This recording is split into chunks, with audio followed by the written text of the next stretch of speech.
Hi, Craig Morley here, President of the National Association of Appraisers. NAA recently had completed the ACTS conference in Salt Lake City on April 10th, 11th, and 12th. ACTS stands for the Appraisal Conference and Trade Show, and it was our second annual event.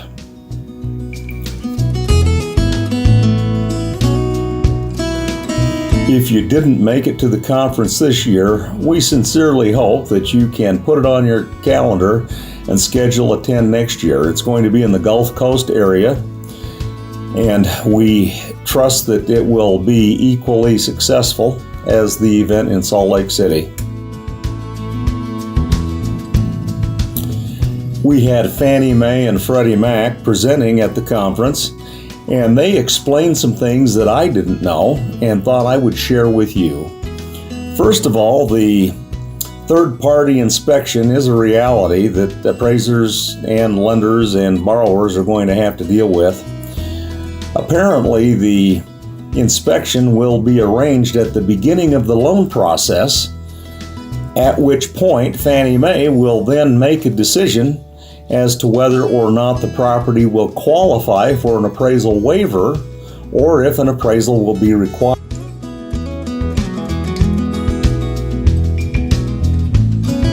If the appraisal is required, the information from the initial inspection report will be provided to the appraiser, and they will use that as the basis in performing a desktop type or bifurcated appraisal.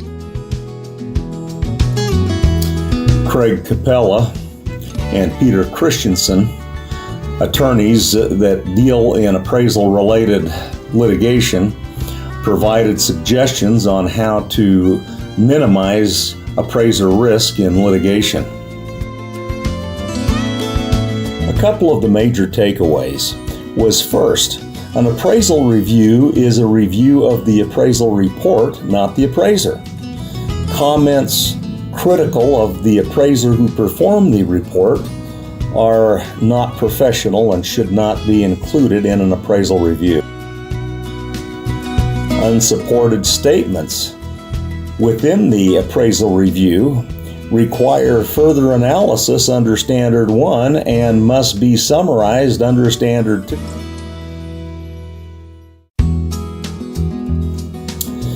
We were told that their primary motivation in using the inspection at the beginning of the loan process was to speed up the process in getting the reps and waivers waived so that the lender had a higher degree of certainty from repurchase sooner than is currently taking place. We were told that oftentimes the process is delayed because the appraisal is obtained near the end of the closing period and involves a three-step review process. The first is completed by the appraisal management company, the second by the lender, and then finally by Fannie Mae. This may explain why so often we get clarification or revision requests well after the appraisal has been submitted to the lender. We find that supporting adjustments within the appraisal are still a challenge. Many states are issuing sanctions against appraisers who are developing adjustments that the appraiser does not fully understand how they were developed, using statistical tools that they don't understand and arriving at results that aren't fully supported. Several presenters did a wonderful job in explaining how to support adjustments through depreciated cost, through paired sales extraction, and through statistical analysis, all of which were very effective as tools in supporting adjustments found within the appraisal. John Brennan from the Appraisal Foundation discussed some of the upcoming changes that are likely to occur in the Appraisal Qualifications Board. with remote experience training, as well as an overview on some of the upcoming changes that will be found in the newest use pack.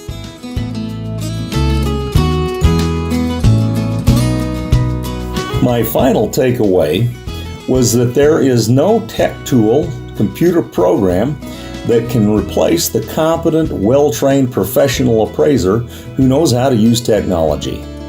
As appraisers, we have to be able to provide appraisal results that are better than the technology alone.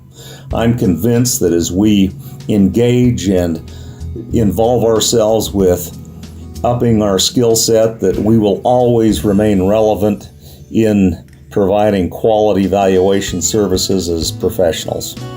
All the best to you. Hope to see you at the next appraisal conference hosted by the National Association of Appraisers. Look forward to seeing you soon.